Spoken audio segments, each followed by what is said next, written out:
Halo semuanya, saya Mikael Akbar, dan pada kesempatan kali ini saya akan mempresentasikan hasil tesis saya dengan judul berikut.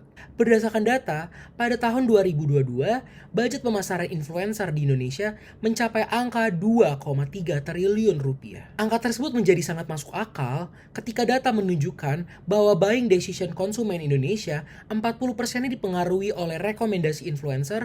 Hal ini membuat saya memiliki satu pertanyaan yang cukup mengganjal. Bagaimana dengan UMKM, terutama dari sektor mikro? Apakah mereka sudah memanfaatkan pemasaran influencer layaknya seperti brand besar yang sudah sangat agresif dalam menjalankannya? Tingkat digitalisasi di Indonesia pada UMKM belum maksimal.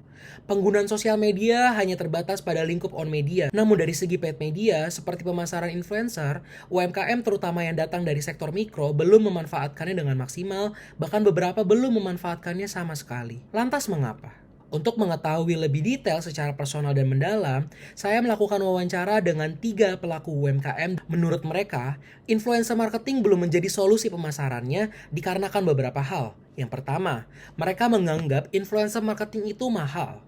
Yang kedua, mereka tidak memiliki kemampuan, pengetahuan, dan juga bantuan untuk memulai dan mengoperasikan.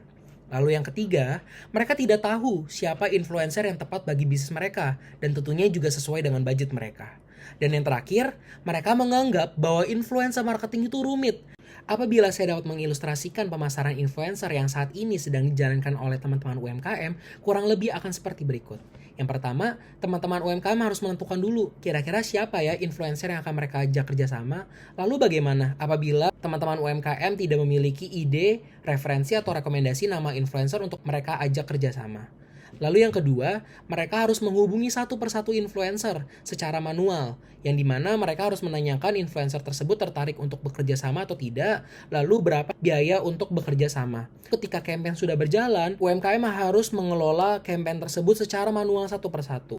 Hal-hal tersebutlah yang latar belakangi saya untuk menghadirkan jasamaya.com, sebuah marketplace yang menghubungkan antara UMKM dan juga influencer untuk mereka dapat menjalankan pemasaran influencer secara online dengan mudah, cepat, dan nyaman hanya pada satu platform saja. Di jasamaya.com, influencer dan UMKM dapat saling terhubung secara otomatis. Bagaimana caranya? Jasamaya.com akan menghubungkan influencer dan UMKM ataupun sebaliknya berdasarkan data yang mereka input ketika mereka melakukan sign up. Data-data tersebut lalu akan dihubungkan dengan automated fitur. UMKM dan influencer juga dapat menjalankan dan mengelola campaign yang sedang berjalan, seperti melihat draft konten, mengajukan revisi, menyetujui konten, dan bahkan mereka dapat mengirim pesan satu sama lain. Lalu akan ada fitur rating and review layaknya seperti marketplace dan juga fitur konsultasi gratis dalam bentuk chatbot, mengingat UMKM membutuhkan bantuan secara lebih. Pada penulisan tesis saya ini, saya memiliki tujuan untuk membuat perancangan bisnis dari jasamaya.com dengan memperhatikan hal-hal seperti berikut. Yang pertama, menentukan kelayakan ide dengan analisa dan perancangan konsep bisnis. Yang kedua, merancang website jasamaya.com dengan orientasi objek. Dan yang ketiga, merancang user interface dalam bentuk mockup, sehingga dapat memberikan manfaat untuk membantu UMKM, terutama dari sektor mikro, untuk memanfaatkan pemasaran influencer secara lebih maksimal. Untuk analisis dan perancangan konsep bisnis, saya memanfaatkan bisnis model Canvas, yang dimana di BMC saya ini, saya tidak hanya tertuju untuk UMKM, tapi juga influencer, yang dimana influencer adalah salah satu target konsumen saya. Jasamaya.com akan mendapatkan revenue dari platform fee yang harus dibayarkan oleh UMKM setiap campaign, dan sharing fee yang akan dipotong dari pemasukan influencer dari setiap campaign. Lalu yang kedua adalah Porter 5 Forces Model Analysis, dengan kesimpulan, rancangan bisnis saya berada pada tingkat persaingan sedang atau bervariasi.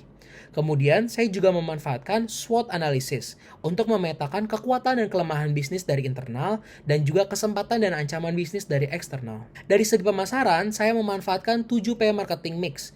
Untuk promosi dari jasamaya.com, saya akan berfokus pada advertising. Dan berikut merupakan proyeksi keuangan dari jasamaya.com dengan ROI di 92% dan payback period di 3,8 tahun. Untuk analisis dan juga perancangan sistem, saya menggunakan UML diagram. Kesimpulannya, setelah saya melakukan wawancara dengan target konsumen jasamaya.com, mereka beranggapan bahwa jasamaya.com dapat menjadi suatu solusi bagi mereka untuk melakukan pemasaran influencer secara lebih mudah. Saran yang saya dapatkan, pertama, peluang untuk implementasi website jasamaya.com, pembuatan mobile application jasamaya.com, dan yang terakhir fitur bundling untuk bekerja sama dengan influencer secara bersamaan dengan harga yang lebih murah. Sekian dari saya, terima kasih.